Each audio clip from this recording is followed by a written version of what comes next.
लोग भी अच्छा सा पड़ोस देख करके बैठ जाइए। अगर तशरीफ में कोई दिक्कत ना हो तो तशरीफ रख लीजिए।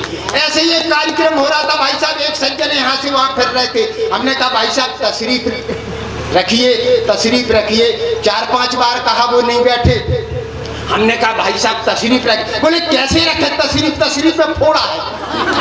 तो भाई साहब यदि फोड़ा वोड़ा ना हो तो यहाँ आकर के बैठ जाइए। मैं मित्रों पहला अपना कवि मंच पर उतारना चाहता हूँ, माइक पर उतारना चाहता हूँ, और मुझे विश्वास है कि वो कवि इस 2020 बैच का ओपनर साबित होगा। मित्रों हर खिलाड़ी का माजदा नहीं होता मित्रों के ओपनिंग कर दे, चाहे हम कह रहे हैं वो कोई भी हो, कोई नहीं कर सकता ओपनिंग। ओपनिंग साहब ओपनर बैट्समैन ही करता है। हमारे बीच में हास्य व्यंग का बहुत अच्छा कवि अमित शुक्ला, 4 पंक्तियों से उसे आपकी तालियों के बीच में बुलाना चाहता हूँ। आज हास्य व्यंग की स्थिति हो क्या, आज स्थितियां क्या हो गई हैं भाई साहब। 4 पंक्तियों से शुक्ला को बुलाता हूँ कि सपेरे सपेरे बामियों पर बीन लिए बैठे हैं, सपेरे बामियों पर बीन लिए बैठे हैं, और सांप होशियार दूरबीन लिए बैठे हैं। स्थितियां ये बन गई है भाई साहब कि सपेरे बामियों पर बीन लिए बैठे हैं, सांप होशियार दूरबीन लिए बैठे हैं। और कभी पीते होंगे दूध ये साहेब, कभी पीते होंगे दूध ये साहेब, मगर आज तो दारू और नमकीन लिए बैठे हैं। आप तो आए हमें शुक्ला जी, आप जोरदार तालियां बजाइए।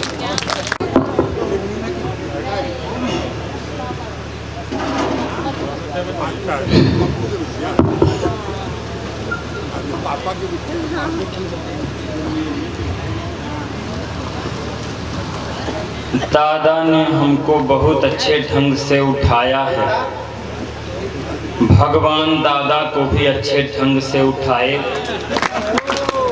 तालियां जोरदार बजती हैं यहाँ पर। दादा लाइट क्यों बंद करवाए आप? जला दो इनके लिए भैया। ये लाइट मेरे लिए ही लगवाई गई थी। भैया माइक वाले थोड़ा आवाज तेज करना हल्का। रंग रूप सब दिखाई देता रहेगा।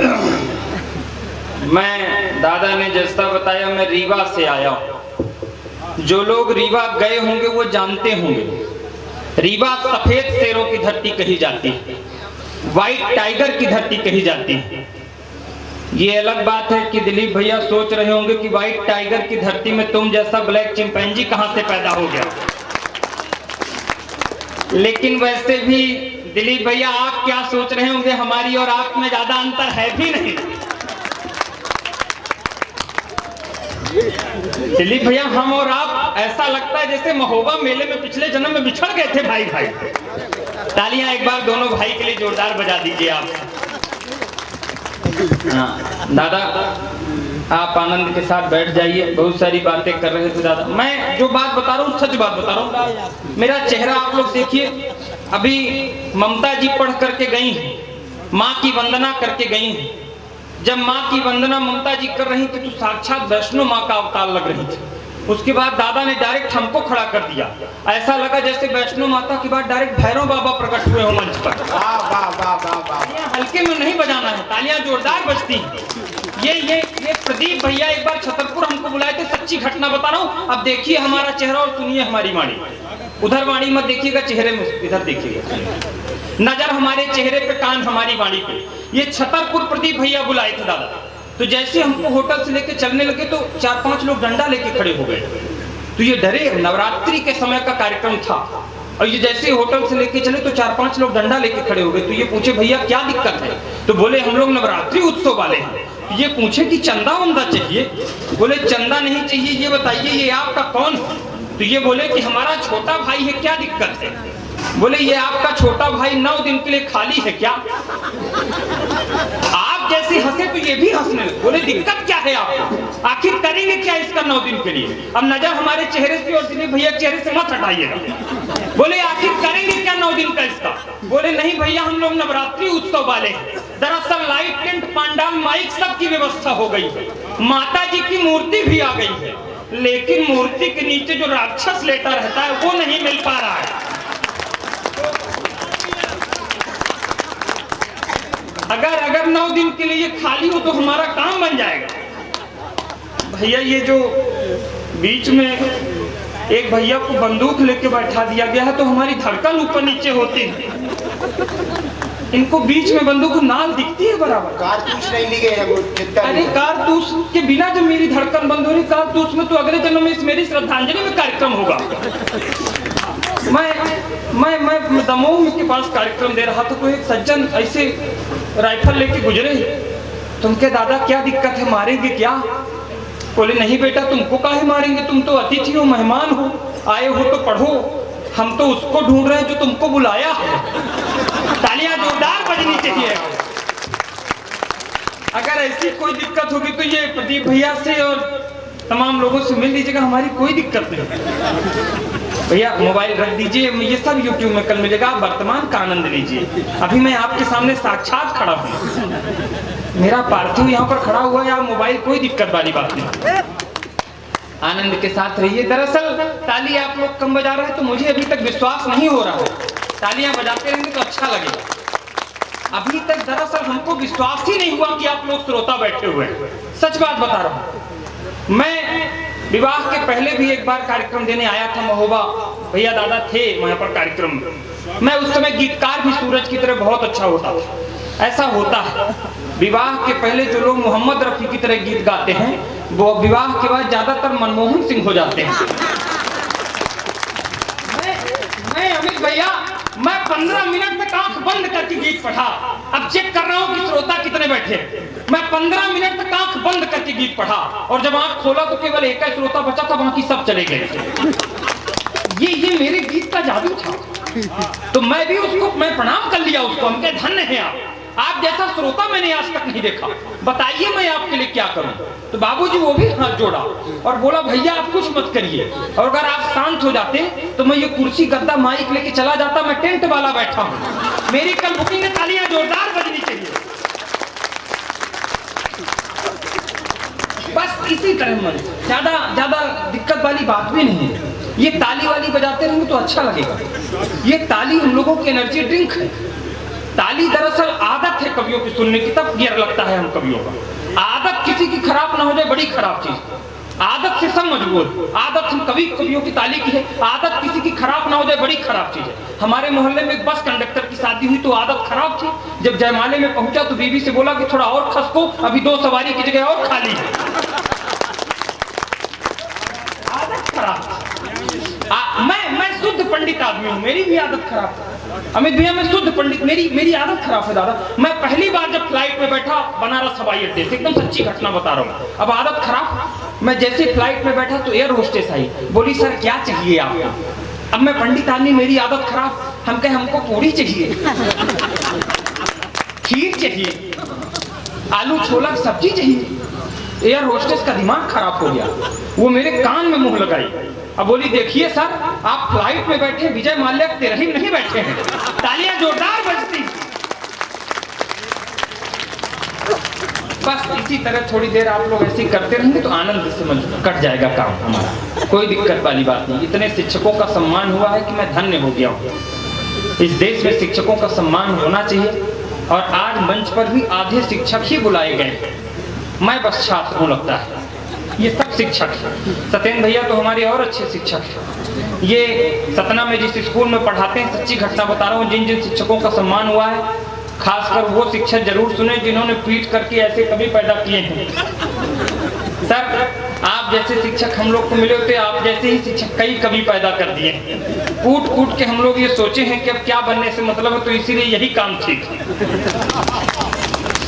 तो मैं सच बात बता रहा हूँ, शिक्षक सत्येंद्र भैया जिस विद्यालय में शिक्षक हैं, ये केमिस्ट्री वहाँ पढ़ाते हैं, तो मैं बगल से एक दिन निकल रहा था तो मैं सोचा इनसे मिल लूँ।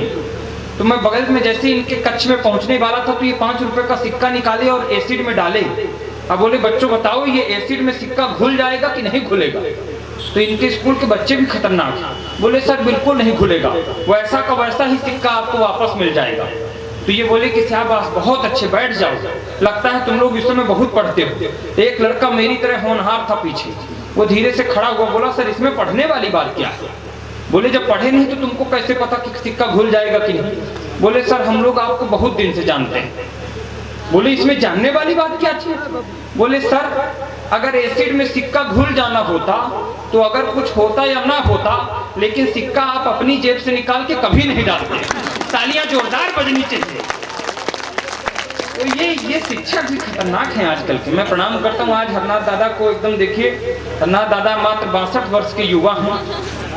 मैं सच बात बताऊं, दादा हमको 3-4 साल पहले भी मिले थे, तो हम चरखारी में, तो हमके दादा कितने साल के हो गए? कहीं 62 साल के। अभी कोरोना के बाद एक बार टकरा गए छतरपुर, तब के दादा आप कितने साल के हो गए? वैसे कहीं 62 साल के।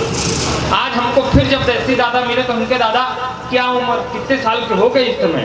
तो बोले 62 साल के। तो हमके दादा ये 62 में कोई स्टाफ लग गया है क्या? 5 साल से आपका 62 बढ़ ही नहीं रहा है। बोले हमारा नाम हरनाथ सिंह चौहान है। तो हम बोले तो? बोले चौहान की जुबान है, जो एक बार बोल दिया तो बोल दिया, बदल नहीं सकता। जोरदार बस्ती है आपकी। मस्ती के साथ रहिए दादा, कोई बड़ी बात नहीं है दादा की। हम जब अभी और दादा से पूछेंगे आप, हम दादा से और पूछेंगे, दादा सच्ची तो बताइए कितने साल के हो गए, उम्र तो पता चले। बोले अभी क्या उम्र है हमें, अभी आसाराम से 1-2 साल छोटे ही होंगे। तालियां दादा की ने एक बार जोरदार बजा दी।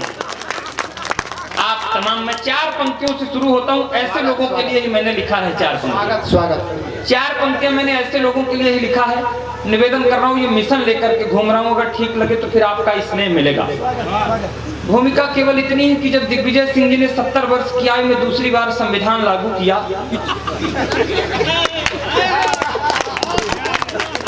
तब भी मैं कुछ नहीं बोला, तब भी मैं कुछ नहीं बोला। जब अनूप जलोटा जी ने 68 वर्ष की आयु में दूसरी बार हारमोनियम खरीदा, तब भी मैं कुछ नहीं बोला।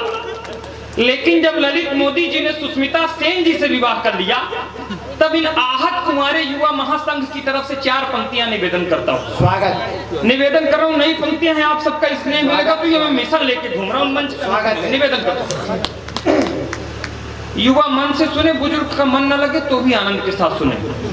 हालांकि सरवई में कोई भी बुजुर्ग नहीं है, सब भूतपूर्व युवा।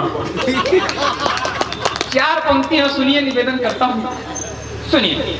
कि लड़कों से ज्यादा ब्याह बूढ़ों के जो हो रहे हैं, लड़कों से ज्यादा ब्याह बूढ़ों के जो हो रहे हैं, देश के कुंवारों में भी द्वंद्व होना चाहिए। युवा मन से सुनेंगे, जाग करके सुनेंगे, तालियों के साथ, खामोश होकर मत सुनेगा, ठंडी इतनी नहीं है। अगर जिसका हाथ जेब से ना निकल रहा हो तो पीठ पर ताली बजा करके पड़ोसी की मारिए ताली। और जेब में हाथ डालना भी हो तो अपने अपने जेब में हाथ डालना। लड़कों से ज्यादा ब्याह बूढ़ों के जो हो रहे हैं, देश के कुंवारों में भी द्वंद्व होना चाहिए। सब लोगों ने माला उतार दी है, लेकिन दादा अभी तक माला पहन के रखे हैं। फोटोग्राफर से मेरा निवेदन है कि माला वाली फोटो ले ली जाए, क्या पता कब माला वाली फोटो की जरूरत पड़े और ना मिल पाए। आप गलत समझ रहे हैं, आप लोग गलत समझ रहे हैं। मैं बैनर छपाने की बात गलत समझ रहे हैं आप लोग, गलत समझ रहे हैं आप लोग। कि लड़कों से ज्यादा ब्याह बूढ़ों के जो हो रहे हैं, देश के कुंवारों में भी द्वंद्व होना चाहिए। और कामिनी का मोह कोई भावरों को जो फंसा ले, फूल में नए समक रंग होना चाहिए। कामिनी का मोह कोई भावरों को जो फंसा ले, फूल में नए समक रंग होना चाहिए। और रोज नई सुंदरी जो बूढ़ों से विवाह करे, रोज नई सुंदरी जो बूढ़ों से विवाह करे, नहीं ऐसा कोई छल छंद होना चाहिए। आखिरी पंक्ति में ताली इतनी बजे कि ये कानून पास हो जाए सरवई से। जनप्रतिनिधि बैठे हुए हैं कि रोज नई सुंदरी जो बूढ़ों से विवाह करे, नहीं ऐसा कोई छल छंद होना चाहिए। बाल ब्याह जैसी कुप्रथा तो बंद हो गई है, वृद्ध ब्याह भी तो अब बंद होना चाहिए।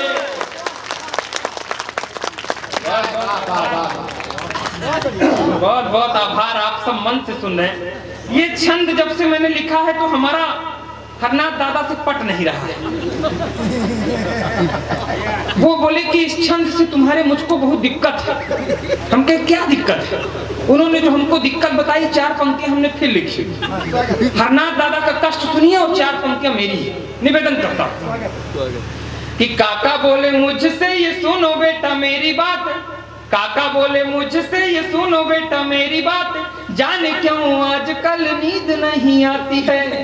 कि काका बोले मुझसे ये सुनो बेटा मेरी बात, जाने क्यों आजकल नींद नहीं आती है। समझाया मैंने काका कोई बड़ी बात नहीं, बीमारी बुढ़ापे में सभी को ये सताती है। कि समझाया मैंने काका कोई बड़ी बात नहीं, बीमारी बुढ़ापे में सभी को ये सताती है।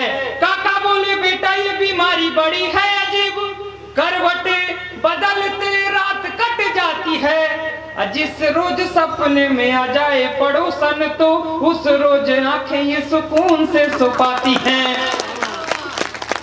बहुत बहुत आभार, आप तो बड़े मन से सुन रहे हैं। इतने मन से आप सब सुनते रहेंगे तो मैं तो और प्रफुल्लित होकर आपको सुनाता रहूंगा। ये बच्चे जो इधर उधर थोड़े बहुत घूम रहे हैं इनको विशेष प्रणाम करता हूँ। ये इस तरह से पता नहीं ला करके छोड़ दिए गए हैं।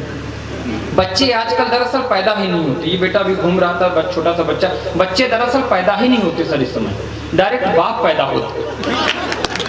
हाँ सत्येन भैया हमको सपना में, भैया पानी इतनी ठंड में कहीं सब नहा के आए, यहाँ परेशान मत हुई, आनंद के साथ रख दीजिए। मैं सपना में, आइए भैया बैठिए बैठिए, मैं आपका ही, आप बिल्कुल सही समय पर आए भैया, आप बिल्कुल सही समय पर आए। बैठिए भैया बैठिए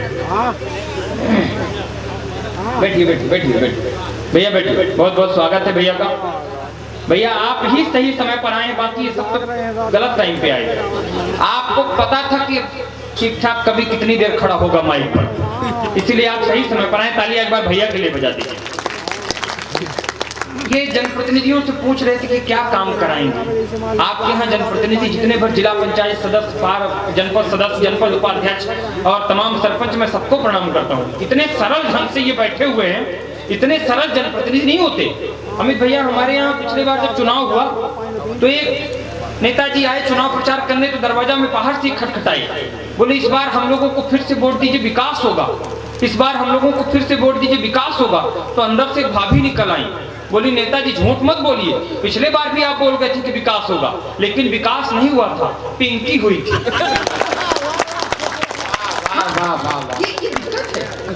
दिक्कत है भैया। एक नेताजी और चुनाव प्रचार करने आए तो बाहर से चिल्लाए, बोले क्या समस्या है आपके यहाँ। तो बोले कोई समस्या नहीं भाई, मोदी जी की सरकार है कि सड़क, पानी, बिजली हमारे यहाँ सब है, कोई समस्या नहीं है। केवल एक दिक्कत है, हमारे गांव में शमशान नहीं है। जब कोई बुजुर्ग गुजरता है तो बड़ी दिक्कत होती है, शमशान नहीं है हमारे गांव में। नेताजी और खतरनाक थे, बोले इस बार हम लोगों को वोट दीजिए, एक एक घर में शमशान बना देंगे। तालियां जोरदार बजनी चाहिए। ये जो साजिश के तहत मुझे खड़ा करके ये खाने पीने का आइटम लाया गया है, ये मेरे खिलाफ साजिश हमेशा होती है। मेरी कुंडली में हीरा हो। मैं ब्राह्मण आदमी को गोली मत मारिए, उसको अगर मारना चाहते हो तो आप उसको सामने खड़ा कर दीजिए और उसके सामने खूब खाइए पिए, कुंठा से मर जाएगा। सच्ची बात बता रहा हूँ मैं। आनंद के साथ आप सब रहिए। जो लोग ताली नहीं बजा रहे हैं तो मैं समझ सकता हूँ कि आप भाभी जी के साथ आए होंगे। मैं समझ सकता हूँ विवाहित आदमी की दिक्कत, मैं समझ सकता हूँ। यहाँ ज्यादा वाह कर ले तो घर जाके आह आह न करनी पड़ जाए। लेकिन चिंता मत करिएगा, अगर आप भाभी जी के साथ जो लोग भी आए हैं, मैं वादा करता हूँ जब तक हम लोग यहाँ पर खड़े हैं भाभी आपका कुछ नहीं बिगाड़ सकती, मैं वादा करता हूँ। हाँ ये अलग बात है कि हम लोगों के जाने के बाद आपको भगवान राम भी नहीं बचा सकते हैं। 4 पंक्तियां सुनिए, निवेदन करता हूँ। दादा कोरोना की भूमिका बना रहे थे, कोरोना बता रहे थे कि वो मास्क, कोरोना इतनी भयंकर चीज कोई नहीं, कोई दिक्कत वाली बात नहीं है। हम लोग जैसे आए तो जैसे अजयगढ़ में नाश्ता करने के लिए खड़े हुए तो एक दादा मिल गए। हम कहे दादा आपको भी पता है कि ये बीमारी फैली कोरोना इतना ज्यादा। भैया रखिए फोन, कोई दिक्कत नहीं, आप परेशान न होइए, आप आनंद के साथ बैठिए, इतनी देर कर लीजिए बात। मैं समझता हूँ इतनी देर रात को 2 ही टाइप के लोगों का फोन आता है, या तो उधार वालों का या कि जुगाड़ वालों का।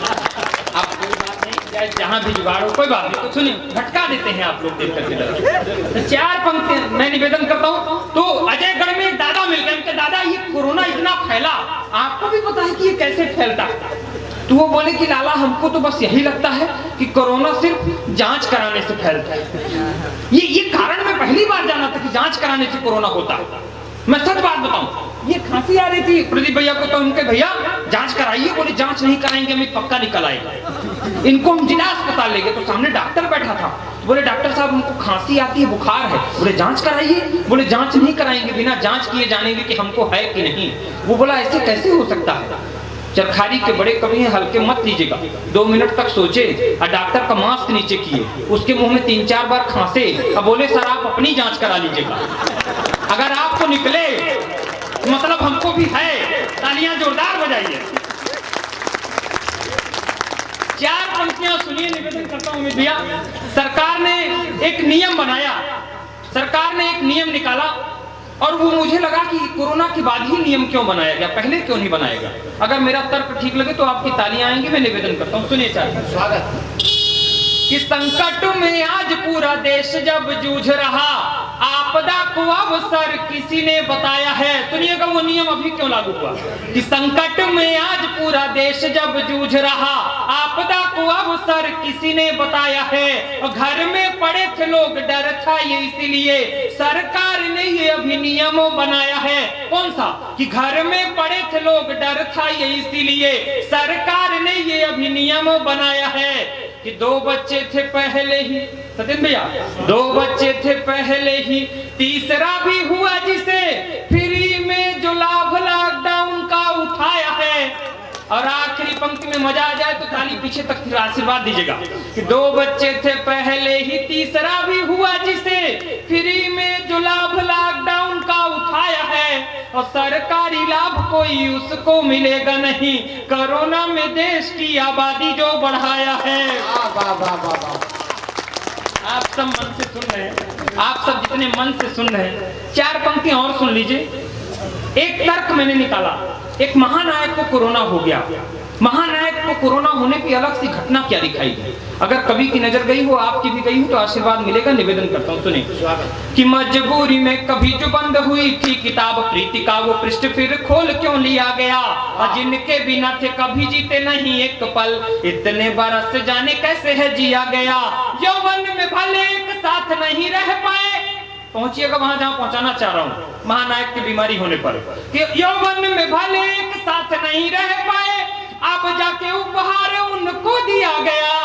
निकले तो अमिताभ थे कोरोना पॉजिटिव, रेखा जी के बंगले को सील क्यों किया गया। वाह वाह वाह वाह, बहुत मन से आप सब समझ रहे हैं, बहुत अच्छे से सुनने। मैं 4 पंक्तियां और सुनता हूँ। मैं तरोताजा विवाहित पुरुष हूँ, उभरता हुआ पति।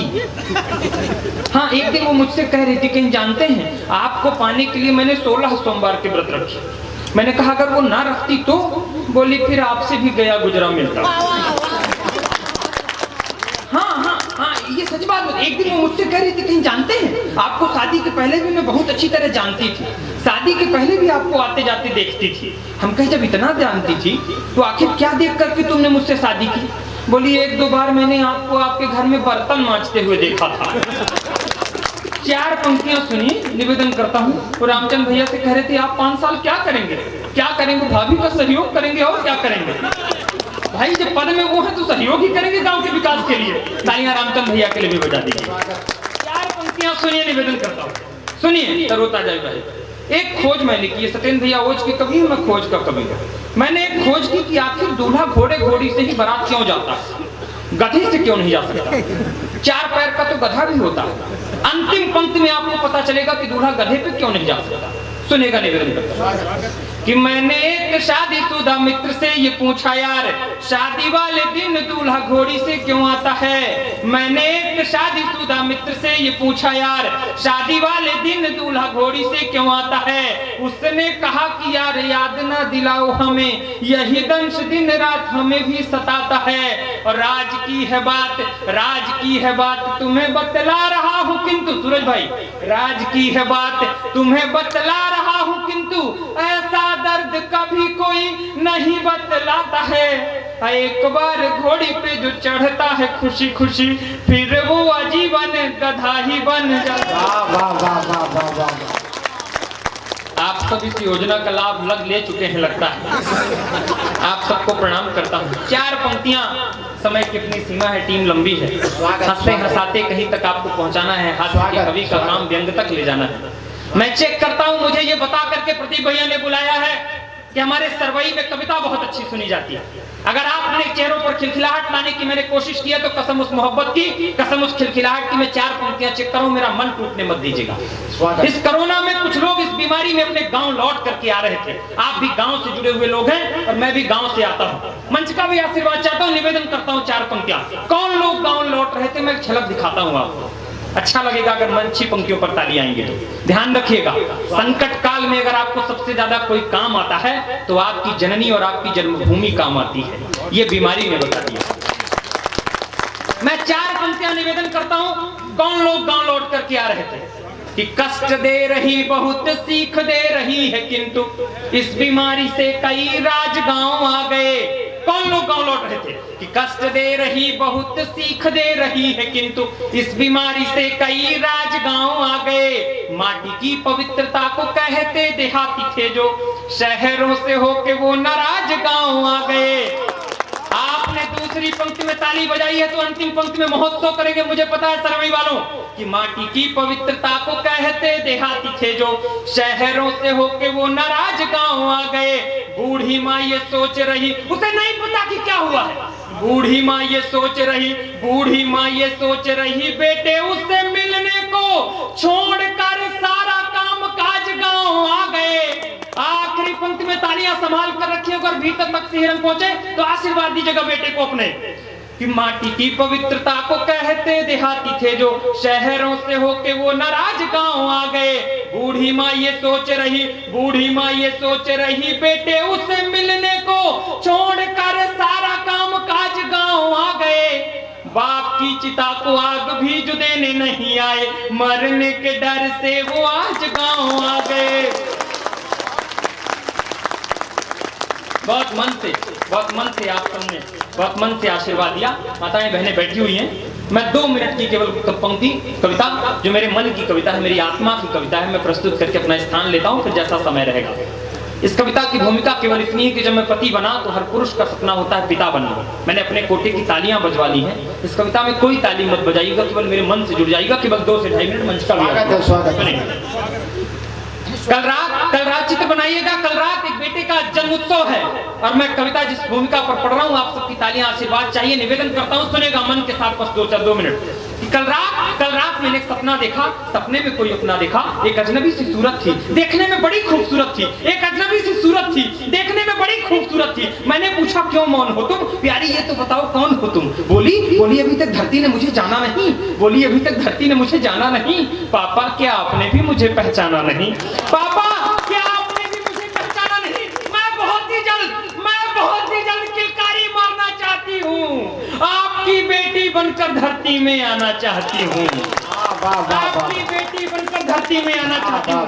आंसू खुशी के छलकने लगे, आंसू खुशी के छलकने लगे। पिता पुत्री जब सपने में मिलने लगे, मैंने कहा कन्यादान। मैं उस बच्ची से क्या कह रहा था, मैंने कहा कन्यादान महादान है, ये वेदों की शिक्षा थी, और किसी बेटी का पिता बनूं ये मेरी भी इच्छा थी। किसी बेटी का पिता बनूं ये मेरी भी इच्छा थी। इसलिए सारे दुख दारिद्रों को हर जाओ, बिटिया लक्ष्मी बनकर आ मेरे घर जाओ, तुम्हारे आने पर खुशियां मनाऊंगा। सरवई वालों, मैं उस बच्ची से क्या कह रहा था, मैंने कहा आओ तुम्हारे आने पर खुशियां मनाऊंगा, नाच गाना और जलसा कराऊंगा, तुमको कांधे पर बिठाऊंगा, पालने पर झूला झुलाऊंगा, उंगली पकड़कर स्कूल पढ़ने ले जाऊंगा।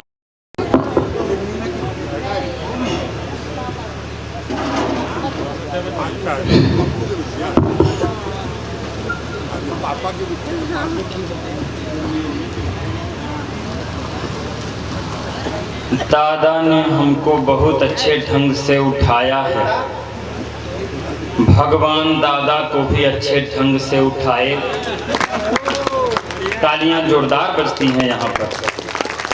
दादा लाइट क्यों बंद करवाए आप? जला दो इनके लिए भैया। ये लाइट मेरे लिए ही लगवाई गई थी। भैया माइक वाले थोड़ा आवाज तेज करना हल्का। रंग रूप सब दिखाई देता रहेगा। मैं दादा ने जैसा बताया, मैं रीवा से आया हूँ। जो लोग रीवा गए होंगे वो जानते होंगे, रीवा सफेद शेरों की धरती कही जाती है, व्हाइट टाइगर की धरती कही जाती है। ये अलग बात है कि दिलीप भैया सोच रहे होंगे कि व्हाइट टाइगर की धरती में तुम जैसा ब्लैक चिंपैंजी कहां से पैदा हो गया। लेकिन वैसे भी दिलीप भैया आप क्या सोच रहे होंगे, हमारी और आप में ज्यादा अंतर है भी नहीं। दिलीप भैया, हम और आप ऐसा लगता है जैसे महोबा मेले में पिछले जन्म में बिछड़ गए थे भाई भाई। तालियां एक बार दोनों भाई के लिए जोरदार बजा दीजिए आप। हाँ दादा, आप आनंद के साथ बैठ जाइए। बहुत सारी बातें कर रहे थे दादा। मैं जो बात बता रहा हूँ सच बात बता रहा हूँ। मेरा चेहरा आप लोग देखिए। अभी ममता जी पढ़ करके गई हैं, माँ की वंदना करके गई हैं। जब माँ की वंदना ममता जी कर रही थी तो साक्षात वैष्णो माँ का अवतार लग रही थी। उसके बाद दादा ने डायरेक्ट हमको खड़ा कर दिया। ऐसा लगा जैसे वैष्णो माता के बाद डायरेक्ट भैरव बाबा प्रकट हुए हो मंच पर। हल्के में नहीं बजाना है, तालियां जोरदार बजती हैं। ये प्रदीप भैया एक बार छतरपुर हमको बुलाए थे, सच्ची घटना बता रहा हूँ। अब देखिए हमारा चेहरा और सुनिए हमारी वाणी। उधर वाणी मत देखिएगा, चेहरे में इधर देखिएगा। नजर हमारे चेहरे पे, कान हमारी वाणी पे। ये छतरपुर प्रदीप भैया बुलाए थे दादा। तो जैसे हमको होटल से लेके चलने लगे तो 4-5 लोग डंडा लेके खड़े हो गए। तो ये डरे, नवरात्रि के समय का कार्यक्रम था। और ये जैसे होटल से लेके चले तो 4-5 लोग डंडा लेके खड़े हो गए। तो ये पूछे भैया क्या दिक्कत है? तो बोले हम लोग नवरात्रि उत्सव वाले हैं। ये पूछे कि चंदा वंदा चाहिए? बोले चंदा नहीं चाहिए, ये बताइए ये आपका कौन है? तो ये बोले कि हमारा छोटा भाई है, क्या दिक्कत है? बोले ये आपका छोटा भाई 9 दिन के लिए खाली है क्या? आप जैसे हंसे तो ये भी हंसने लगे। बोले दिक्कत क्या है आपको? आखिर करेंगे क्या इसका 9 दिन के लिए? अब नजर हमारे चेहरे से और दिलीप भैया चेहरे से मत हटाइएगा। बोले आखिर करेंगे क्या 9 दिन का इसका? बोले नहीं भैया, हम लोग नवरात्रि उत्सव वाले हैं। दरअसल लाइट, टेंट, पंडाल, माइक सब की व्यवस्था हो गई है।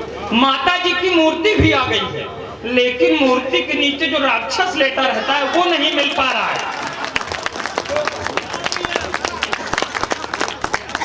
अगर 9 दिन के लिए खाली हो तो हमारा काम बन जाएगा। भैया ये जो बीच में एक भैया को बंदूक लेके बैठा दिया गया है तो हमारी धड़कन ऊपर नीचे होती है। इनको बीच में बंदूक नाल दिखती है बराबर। कारतूस नहीं ली गई है वो। अरे कारतूस के बिना जब मेरी धड़कन बंद हो रही, कारतूस में तो अगले जन्म में मेरी श्रद्धांजलि में कार्यक्रम होगा। मैं दमोह के पास कार्यक्रम दे रहा था तो एक सज्जन ऐसे राइफल लेके गुजरे। तुमके दादा क्या दिक्कत है, मारेंगे क्या? बोले नहीं बेटा, तुमको काहे मारेंगे, तुम तो अतिथि हो, मेहमान हो, आए हो तो पढ़ो। हम तो उसको ढूंढ रहे हैं जो तुमको बुलाया है। तालियां जोरदार बजनी चाहिए। अगर ऐसी कोई दिक्कत होगी तो ये प्रदीप भैया से और तमाम लोगों से मिल लीजिएगा, हमारी कोई दिक्कत नहीं। भैया मोबाइल रख दीजिए, ये सब YouTube में कल मिलेगा। आप वर्तमान का आनंद लीजिए। अभी मैं आपके सामने साक्षात खड़ा हूँ, मेरा पार्थिव यहाँ पर खड़ा हुआ है। आप मोबाइल, कोई दिक्कत वाली बात नहीं, आनंद के साथ रहिए। दरअसल ताली आप लोग कम बजा रहे हैं तो मुझे अभी तक विश्वास नहीं हो रहा है। तालियां बजाते रहेंगे तो अच्छा लगेगा। अभी तक दरअसल हमको विश्वास ही नहीं हुआ कि आप लोग श्रोता बैठे हुए हैं। सच बात बता रहा हूँ। मैं विवाह के पहले भी एक बार कार्यक्रम देने आया था महोबा। भैया दादा थे वहां पर कार्यक्रम में। मैं उस समय गीतकार भी सूरज की तरह बहुत अच्छा होता था। ऐसा होता है विवाह के पहले जो लोग मोहम्मद रफी की तरह गीत गाते हैं वो विवाह के बाद ज्यादातर मनमोहन सिंह हो जाते हैं। मैं अमित भैया, मैं 15 मिनट तक आंख बंद करके गीत पढ़ा। अब चेक कर रहा हूँ कि श्रोता कितने बैठे। मैं 15 मिनट तक आंख बंद करके गीत पढ़ा और जब आंख खोला तो केवल एक ही श्रोता बचा था, बाकी सब चले गए।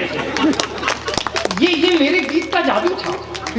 तो मैं भी उसको, मैं प्रणाम कर लिया उसको। हम कहे धन्य है आप जैसा श्रोता मैंने आज तक नहीं देखा, बताइए मैं आपके लिए क्या करूं। तो बाबूजी वो भी हाथ जोड़ा और बोला भैया आप कुछ मत करिए, और अगर आप शांत हो जाते तो मैं ये कुर्सी गद्दा माइक लेके चला जाता। मैं टेंट वाला बैठा हूं, मेरी कल बुकिंग है। तालियां जोरदार बजनी चाहिए। बस इसी तरह मन, ज्यादा दिक्कत वाली बात भी नहीं है। ये ताली वाली बजाते रहेंगे तो अच्छा लगेगा। ये ताली हम लोगों की एनर्जी ड्रिंक है। ताली दरअसल आदत है कवियों की सुनने की, तब गिर लगता है हम कवियों का। आदत किसी की खराब ना हो जाए, बड़ी खराब चीज। आदत से सब मजबूर। आदत हम कवियों की ताली की है। आदत किसी की खराब ना हो जाए, बड़ी खराब चीज है। हमारे मोहल्ले में एक बस कंडक्टर की शादी हुई तो आदत खराब थी। जब जयमाले में पहुंचा तो बीवी से बोला कि थोड़ा और खसको, अभी 2 सवारी की जगह और खाली है। आदत खराब। मैं शुद्ध पंडित आदमी हूँ, मेरी भी आदत खराब है। अमित भैया मैं शुद्ध पंडित, मेरी आदत खराब है दादा। मैं पहली बार जब फ्लाइट में बैठा बनारस हवाई अड्डे से, एकदम सच्ची घटना बता रहा हूँ। अब आदत खराब, मैं जैसे फ्लाइट में बैठा तो एयर होस्टेस आई, बोली सर क्या चाहिए आपको? अब मैं पंडित आदमी, मेरी आदत खराब, हम कहे हमको पूरी चाहिए, खीर चाहिए, आलू छोला की सब्जी चाहिए। एयर होस्टेस का दिमाग खराब हो गया, वो मेरे कान में मुंह लगाई। अब बोली देखिए सर, आप फ्लाइट में बैठे, विजय माल्या के तिरही में नहीं बैठे हैं। तालियां जोरदार बजती। बस इसी तरह थोड़ी देर आप लोग ऐसे करते रहेंगे तो आनंद से कट जाएगा काम हमारा, कोई दिक्कत वाली बात नहीं। इतने शिक्षकों का सम्मान हुआ है कि मैं धन्य हो गया हूँ। इस देश में शिक्षकों का सम्मान होना चाहिए, और आज मंच पर भी आधे शिक्षक ही बुलाए गए। मैं बस छात्र हूँ लगता है, ये सब शिक्षक हैं। सत्येंद्र भैया तो हमारे और अच्छे शिक्षक हैं। ये सतना में जिस स्कूल में पढ़ाते हैं, सच्ची घटना बता रहा हूँ, जिन जिन शिक्षकों का सम्मान हुआ है, खासकर वो शिक्षक जरूर सुने जिन्होंने पीट करके ऐसे कभी पैदा किए हैं। सर आप जैसे शिक्षक हम लोग को मिले होते, आप जैसे ही शिक्षक कई कभी पैदा कर दिए। कूट कूट के हम लोग ये सोचे हैं कि अब क्या बनने से मतलब है, तो इसीलिए यही काम ठीक है। तो मैं सच बात बता रहा हूँ, शिक्षक सत्येंद्र भैया जिस विद्यालय में शिक्षक हैं, ये केमिस्ट्री वहाँ पढ़ाते हैं। तो मैं बगल से एक दिन निकल रहा था, तो मैं सोचा इनसे मिल लूँ।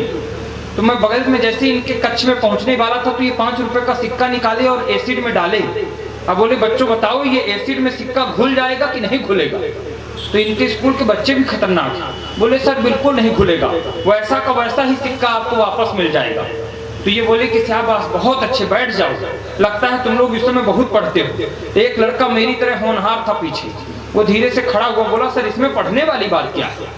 बोले जब पढ़े नहीं तो तुमको कैसे पता कि सिक्का घुल जाएगा कि नहीं? बोले सर हम लोग आपको बहुत दिन से जानते हैं। बोले इसमें जानने वाली बात क्या थी? बोले सर अगर एसिड में सिक्का घुल जाना होता तो अगर कुछ होता या ना होता, लेकिन सिक्का आप अपनी जेब से निकाल के कभी नहीं डालते। तालियां जोरदार बजनी चाहिए। तो ये शिक्षक भी खतरनाक हैं आजकल के। मैं प्रणाम करता हूँ आज हरनाथ दादा को, एकदम देखिए हरनाथ दादा मात्र 62 वर्ष के युवा हैं। मैं सच बात बताऊं, दादा हमको 3-4 साल पहले भी मिले थे, तो हम चरखारी में, तो हम क्या दादा कितने साल के हो गए? कहीं 62 साल के। अभी कोरोना के बाद एक बार टकरा गए छतरपुर, तब क्या दादा आप कितने साल के हो गए? वैसे तुम 62 साल के। आज हमको फिर जब जैसे दादा मिले तो हमके दादा क्या उम्र, कितने साल के हो गए इस समय? तो बोले 62 साल के। तो हम क्या दादा ये 62 में कोई स्टाफ लग गया है क्या? 5 साल से आपका 62 बढ़ ही नहीं रहा है। बोले हमारा नाम हरनाथ सिंह चौहान है। तो हम बोले तो? बोले चौहान की जुबान है, जो एक बार बोल दिया तो बोल दिया, बदल नहीं सकती। जोरदार बचती है आपकी। मस्ती के साथ रहिए दादा, कोई बड़ी बात नहीं है दादा की। हम जब अभी और दादा से पूछेंगे, हम दादा से और पूछेंगे दादा सच्ची तो बताइए कितने साल के हो गए, उम्र तो पता चले। बोले अभी क्या उम्र है, अभी आसाराम से 1-2 साल छोटे ही होंगे। तालियां दादा की एक बार जोरदार बजा दी। आप तमाम, मैं 4 पंक्तियों से शुरू होता हूँ, ऐसे लोगों के लिए ही मैंने लिखा है 4 पंक्तियां। स्वागत। 4 पंक्तियां मैंने ऐसे लोगों के लिए ही लिखा है। निवेदन कर रहा हूँ, ये मिशन लेकर के घूम रहा हूँ, अगर ठीक लगे तो फिर आपका स्नेह मिलेगा। भूमिका केवल इतनी है कि जब दिग्विजय सिंह जी ने 70 वर्ष की आयु में दूसरी बार संविधान लागू किया,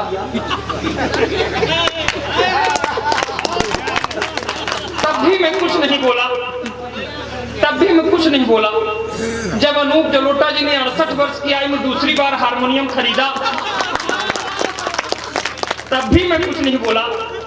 लेकिन जब ललित मोदी जी ने सुष्मिता सेन जी से विवाह कर लिया, तब इन आहत कुंवारे युवा महासंघ की तरफ से 4 पंक्तियां निवेदन करता हूँ। स्वागत। निवेदन कर रहा हूँ, नई पंक्तियां हैं, आप सबका स्नेह मिलेगा। तो ये मैं मिशन लेके घूम रहा हूँ मंच। निवेदन करता हूँ, युवा मन से सुने, बुजुर्ग का मन न लगे तो भी आनंद के साथ सुने। हालांकि सरवई में कोई भी बुजुर्ग नहीं है, सब भूतपूर्व युवा। 4 पंक्तियां सुनिए, निवेदन करता हूँ, सुनिए। कि लड़कों से ज्यादा ब्याह बूढ़ों के जो हो रहे हैं, लड़कों से ज्यादा ब्याह बूढ़ों के जो हो रहे हैं, देश के कुंवारों में भी द्वंद्व होना चाहिए। युवा मन से सुनेंगे, जाग करके सुनेंगे, तालियों के साथ, खामोश होकर मत सुनेगा, ठंडी इतनी नहीं है। अगर जिनका हाथ जेब से ना निकल रहा हो तो पीठ पर ताली बजा करके पड़ोसी की मारिए ताली, और जेब में हाथ डालना भी हो तो अपने अपने जेब में हाथ डालना। लड़कों से ज्यादा ब्याह बूढ़ों के जो हो रहे हैं, देश के कुंवारों में भी द्वंद्व होना चाहिए। सब लोगों ने माला उतार दी है, लेकिन दादा अभी तक माला पहन के रखे हैं। फोटोग्राफर से मेरा निवेदन है कि माला वाली फोटो ले ली जाए, क्या पता कब माला वाली फोटो की जरूरत पड़े और ना मिल पाए। आप गलत समझ रहे हैं, आप लोग गलत समझ रहे हैं। मैं बैनर छपाने की बात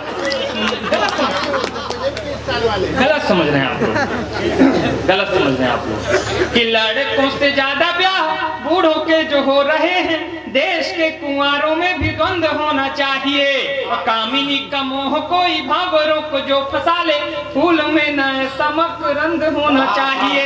कामिनी का मोह कोई भावरों को जो फंसा ले, फूल में न ऐसा मकरंद होना चाहिए। और रोज नई सुंदरी जो बूढ़ों से विवाह करे, रोज नई सुंदरी जो बूढ़ों से विवाह करे, नहीं ऐसा कोई छल छंद होना चाहिए। आखिरी पंक्ति में ताली इतनी बजे कि ये कानून पास हो जाए सर वही से। जनप्रतिनिधि बैठे हुए हैं कि रोज नई सुंदरी जो बूढ़ों से विवाह करे, नहीं ऐसा कोई छल छंद होना चाहिए।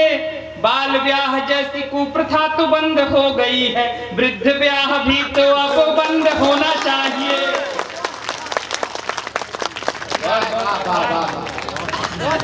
बहुत बहुत आभार, आप सब मन से सुन रहे हैं। ये छंद जब से मैंने लिखा है तो हमारा हरनाथ दादा से पट नहीं रहा है। वो बोले कि इस छंद से तुम्हारे मुझको बहुत दिक्कत है। हम कहे क्या दिक्कत है? उन्होंने जो हमको दिक्कत बताई, 4 पंक्तियां हमने फिर लिखी। हरनाथ दादा का कष्ट सुनिए और 4 पंक्तियां मेरी है। निवेदन करता हूं कि काका बोले मुझसे ये सुनो बेटा मेरी बात, काका बोले मुझसे ये सुनो बेटा मेरी बात, जाने क्यों आजकल नींद नहीं आती है।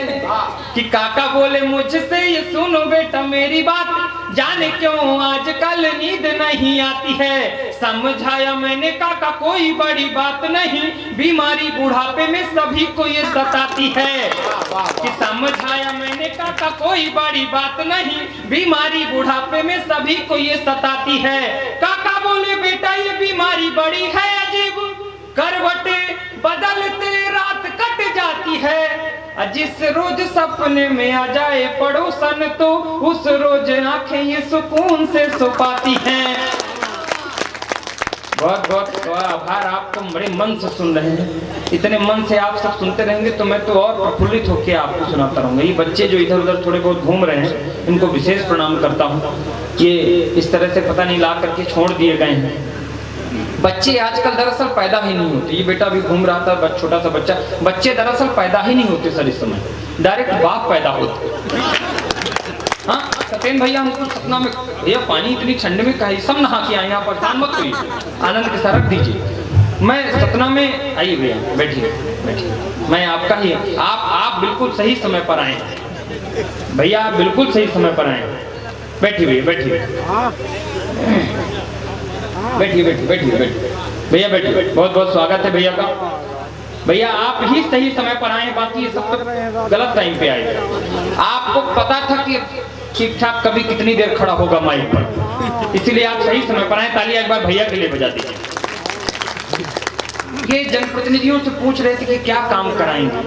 आपके यहाँ जनप्रतिनिधि जितने भर जिला पंचायत सदस्य, जनपद सदस्य, जनपद उपाध्यक्ष और तमाम सरपंच, मैं सबको प्रणाम करता हूँ। इतने सरल ढंग से ये बैठे हुए हैं, इतने सरल जनप्रतिनिधि नहीं होते। अमित भैया हमारे यहाँ पिछली बार जब चुनाव हुआ तो एक नेताजी आए चुनाव प्रचार करने, तो दरवाजा में बाहर से खटखटाए, बोले इस बार हम लोगों को फिर से वोट दीजिए, विकास होगा। इस बार हम लोगों को फिर से वोट दीजिए, विकास होगा। तो अंदर से एक भाभी निकल आई, बोली नेताजी झूठ मत बोलिए, पिछले बार भी आप बोल गए थे कि विकास होगा, लेकिन विकास नहीं हुआ था, पिंकी हुई थी।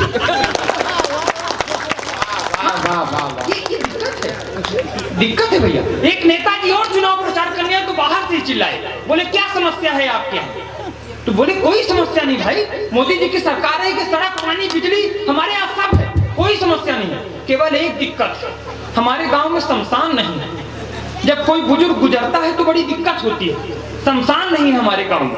नेताजी और खतरनाक थे, बोले इस बार हम लोगों को वोट दीजिए, एक एक घर में शमशान बना देंगे। तालियां जोरदार बजनी चाहिए। ये जो साजिश के तहत मुझे खड़ा करके ये खाने पीने का आइटम लाया गया है, ये मेरे खिलाफ साजिश हमेशा होती है। मेरी कुंडली में ही राहु है। मैं ब्राह्मण आदमी को गोली मत मारिए, उसको अगर मारना चाहते हो तो आप उसको सामने खड़ा कर दीजिए और उसके सामने खूब खाइए पिए, कुंठा से मर जाएगा। सच्ची बात बता रहा हूँ मैं। आनंद के साथ आप सब रहिए। जो लोग ताली नहीं बजा रहे हैं तो मैं समझ सकता हूँ कि आप भाभी जी के साथ आए होंगे। मैं समझ सकता हूँ विवाहित आदमी की दिक्कत मैं समझ सकता हूँ। यहाँ ज्यादा वाह वाह कर ले तो घर जाके आह आह न करनी पड़ जाए।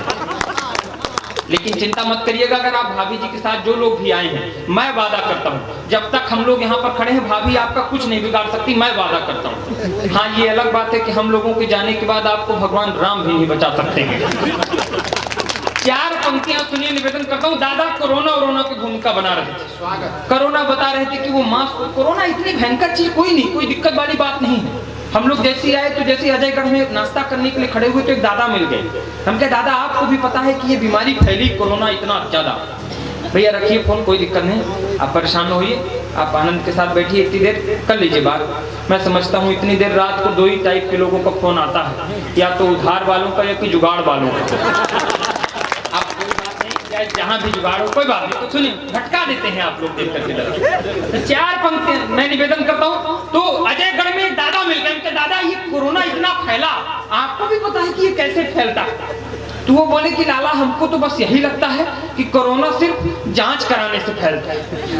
ये कारण मैं पहली बार जाना था कि जांच कराने से कोरोना होता है। मैं सच बात बताऊं, ये खांसी आ रही थी प्रदीप भैया को, तो उनके भैया जांच कराइए, बोले जांच नहीं कराएंगे हमें पक्का निकल आएगा, इनको हम जिला अस्पताल ले गए। तो सामने डॉक्टर बैठा था, बोले डॉक्टर साहब हमको खांसी आती है, बुखार है। बोले जांच कराइए, बोले जांच नहीं कराएंगे, बिना जांच किए जानेंगे कि हमको है कि नहीं। वो बोला ऐसे कैसे हो सकता है, चरखारी के बड़े कवि हैं, हल्के मत लीजिएगा। 2 मिनट तक सोचे और डॉक्टर का मास्क नीचे किए, उसके मुंह में 3-4 बार खांसे और बोले सर आप अपनी जांच करा लीजिएगा, अगर आपको निकले मतलब हमको भी है। तालियां जोरदार बजाइए। 4 पंक्तियां सुनिए, निवेदन करता हूं भैया। सरकार ने एक नियम बनाया, सरकार ने एक नियम निकाला और वो मुझे लगा कि कोरोना के बाद ही नियम क्यों बनाया गया, पहले क्यों नहीं बनाया गया। अगर मेरा तर्क ठीक लगे तो आपकी तालियां आएंगी। मैं निवेदन करता हूँ, सुनिए चाहिए। स्वागत। कि संकट में आज पूरा देश जब जूझ रहा, आपदा को अवसर किसी ने बताया है। सुनिएगा वो नियम अभी क्यों लागू हुआ। कि संकट में आज पूरा देश जब जूझ रहा, आपदा को अवसर किसी ने बताया है। और घर में पड़े थे लोग, डर था ये इसीलिए सरकार ने ये अभी नियम बनाया है। कौन सा? कि घर में पड़े थे लोग, डर था ये इसीलिए सरकार ने ये अभी नियम बनाया है। कि 2 बच्चे थे पहले ही, सत्येंद्र भैया 2 बच्चे थे पहले ही, तीसरा भी हुआ जिसे फ्री में जो लाभ लॉकडाउन का उठाया है। और आखिरी पंक्ति में मजा आ जाए तो ताली पीछे तक फिर आशीर्वाद दीजिएगा। कि 2 बच्चे थे पहले ही, तीसरा भी हुआ जिसे फ्री में जो लाभ लॉकडाउन का उठाया है। और सरकारी लाभ कोई उसको मिलेगा नहीं, कोरोना में देश की आबादी जो बढ़ाया है। आप सब मन से सुन रहे हैं, आप सब जितने मन से सुन रहे हैं, 4 पंक्तियां और सुन लीजिए। एक तर्क मैंने निकाला, एक महानायक को कोरोना हो गया, महानायक को कोरोना होने की अलग सी घटना क्या दिखाई दी। अगर कभी की नजर गई हो, आपकी भी गई हो तो आशीर्वाद मिलेगा। निवेदन करता हूँ, सुनिए। कि मजबूरी में कभी जो बंद हुई थी किताब प्रीति का, वो पृष्ठ फिर खोल क्यों लिया गया। और जिनके बिना थे कभी जीते नहीं एक पल, इतने बरस जाने कैसे है जिया गया। यौवन में भले एक साथ नहीं रह पाए, पहुंचिएगा वहां जहां पहुंचाना चाह रहा हूं, महानायक की बीमारी होने पर। कि यौवन में भले एक साथ नहीं रह पाए, अब जाके उपहार उनको दिया गया।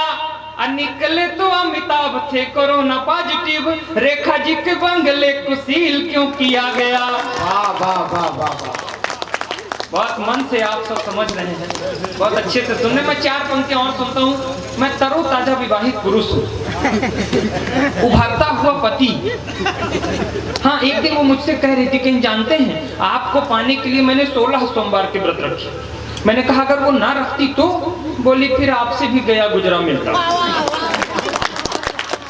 हाँ हाँ हाँ, ये सच बात है। एक दिन वो मुझसे कह रही थी, कहीं जानते हैं आपको शादी के पहले भी मैं बहुत अच्छी तरह जानती थी, शादी के पहले भी आपको आते जाते देखती थी। हम कहे जब इतना जानती थी तो आखिर क्या देख करके तुमने मुझसे शादी की? बोली 1-2 बार मैंने आपको आपके घर में बर्तन मांजते हुए देखा था। 4 पंक्तियां सुनी, निवेदन करता हूँ। तो रामचंद्र भैया से कह रहे थे आप 5 साल क्या करेंगे? क्या करेंगे? भाभी का सहयोग करेंगे और क्या करेंगे? भाई जब पद में वो है तो सहयोग ही करेंगे गांव के विकास के लिए। तालियां रामचंद्र भैया के लिए भी बजा दीजिए। 4 पंक्तियां सुनिए, निवेदन करता हूँ, सुनिए तरोताजा भाई। एक खोज मैंने की है, सत्येंद्र भैया ओज की कवि, मैं खोज का कवि हूं। मैंने एक खोज की कि आखिर दूल्हा घोड़े घोड़ी से ही बारात क्यों जाता है, गधे से क्यों नहीं जा सकता? 4 पैर का तो गधा भी होता है। अंतिम पंक्ति में आपको पता चलेगा कि दूल्हा गधे पे क्यों नहीं जा सकता। सुनेगा निवेदन करता कि मैंने एक शादीशुदा मित्र से ये पूछा यार, शादी वाले दिन दूल्हा घोड़ी से क्यों आता है? मैंने एक शादीशुदा मित्र से ये पूछा यार, शादी वाले दिन दूल्हा घोड़ी से क्यों आता है? उसने कहा कि यार याद ना दिलाओ हमें, यही दंश दिन रात हमें भी सताता है। और राज की है बात तुम्हें बतला रहा हूँ, किंतु सूरज भाई राज की है बात तुम्हें बतला रहा हूँ, किंतु ऐसा दर्द कभी कोई नहीं बतलाता है। एक बार घोड़ी पे जो चढ़ता है खुशी खुशी, फिर वो आजीवन गधा ही बन जाता है। वाह वाह वाह वाह वाह। आप सब इस योजना का लाभ ले चुके हैं लगता है। आप सबको प्रणाम करता हूँ। 4 पंक्तियां, समय की अपनी सीमा है, टीम लंबी है, हंसते हंसाते कहीं तक आपको पहुंचाना है। हास्य के कवि का काम व्यंग तक ले जाना है।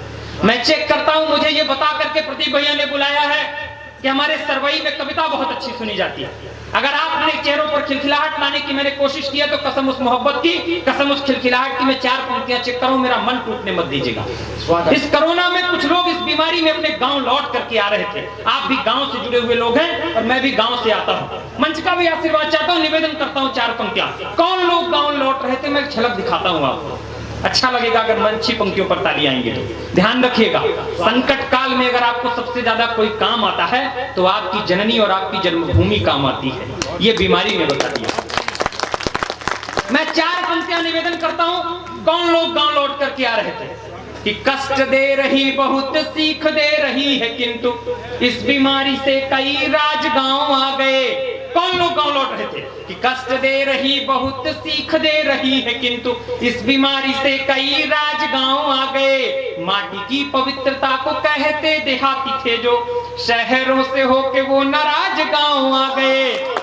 आपने दूसरी पंक्ति में ताली बजाई है तो अंतिम पंक्ति में महोत्सव करेंगे, मुझे पता है सरवई वालों, कि माटी की पवित्रता को कहते देहाती थे जो, शहरों से होके वो नाराज गांव आ गए। बूढ़ी माँ ये सोच रही, उसे नहीं पता कि क्या हुआ है। बूढ़ी माँ ये सोच रही बेटे उससे मिलने को छोड़कर सारा काम काज गांव आ गए। आखिरी पंक्ति में तालियां संभाल कर रखिए, अगर भीतर तक से हिरन पहुंचे तो आशीर्वाद दीजिएगा बेटे को अपने, कि माटी की पवित्रता को कहते देहाती थे जो, शहरों से होके वो नाराज गांव आ गए। बूढ़ी माँ ये सोच रही बेटे उससे मिलने को छोड़कर सारा काम काज गांव आ गए। बाप की चिता को आग भी जो देने नहीं आए, मरने के डर से वो आज गांव आ गए। बहुत मन से आप सबने बहुत मन से आशीर्वाद दिया। माताएं बहनें बैठी हुई हैं। मैं 2 मिनट की केवल पंक्ति कविता, जो मेरे मन की कविता है, मेरी आत्मा की कविता है, मैं प्रस्तुत करके अपना स्थान लेता हूं, फिर जैसा समय रहेगा। इस कविता की भूमिका केवल इतनी है कि जब मैं पति बना तो हर पुरुष का सपना होता है पिता बनना। मैंने अपने कोटे की तालियां बजवा ली हैं। इस कविता में कोई ताली मत बजाइएगा, केवल मेरे मन से जुड़ जाइएगा। केवल 2 से 2.5 मिनट मंच का स्वागत। कल रात चित्र बनाइएगा। कल रात एक बेटे का जन्म उत्सव है और मैं कविता जिस भूमिका पर पढ़ रहा हूँ, आप सबकी तालियां आशीर्वाद चाहिए, निवेदन करता हूँ, सुनेगा मन के साथ बस 2 मिनट। कल रात मैंने एक सपना देखा। सपने में कोई अपना देखा, एक अजनबी सी सूरत थी, देखने में बड़ी खूबसूरत थी। एक अजनबी सी सूरत थी, देखने में बड़ी खूबसूरत थी। मैंने पूछा क्यों मौन हो तुम प्यारी, ये तो बताओ कौन हो तुम। बोली अभी तक धरती ने मुझे जाना नहीं। पापा क्या आपने भी मुझे पहचाना नहीं। पापा क्या आपने भी मुझे पहचाना नहीं। मैं बहुत ही जल्द किलकारी मारना चाहती हूँ। आपकी बेटी बनकर धरती में आना चाहती हूँ, वाह वाह वाह। अपनी बेटी बनकर धरती में आना चाहती हूँ। आंसू खुशी के छलकने लगे, आंसू खुशी के छलकने लगे। पिता पुत्री जब सपने में मिलने लगे, मैंने कहा कन्यादान। मैं उस बच्ची से क्या कह रहा था, मैंने कहा कन्यादान, कन्यादान महादान है, ये वेदों की शिक्षा थी। और किसी बेटी का पिता बनूं ये मेरी भी इच्छा थी। किसी बेटी का पिता बनूं ये मेरी भी इच्छा थी। इसलिए सारे दुख दारिद्रों को हर जाओ, बिटिया लक्ष्मी बनकर आ मेरे घर जाओ, तुम्हारे आने पर खुशियां मनाऊंगा। सरवई बालों में उस बच्ची से क्या कह रहा था, मैंने कहा आओ आओ, तुम्हारे आने पर खुशियां मनाऊंगा, नाच गाना और जलसा कराऊंगा, तुमको कांधे पर बिठाऊंगा, पालने पर झूला झुलाऊंगा, उंगली पकड़कर स्कूल पढ़ने ले जाऊंगा।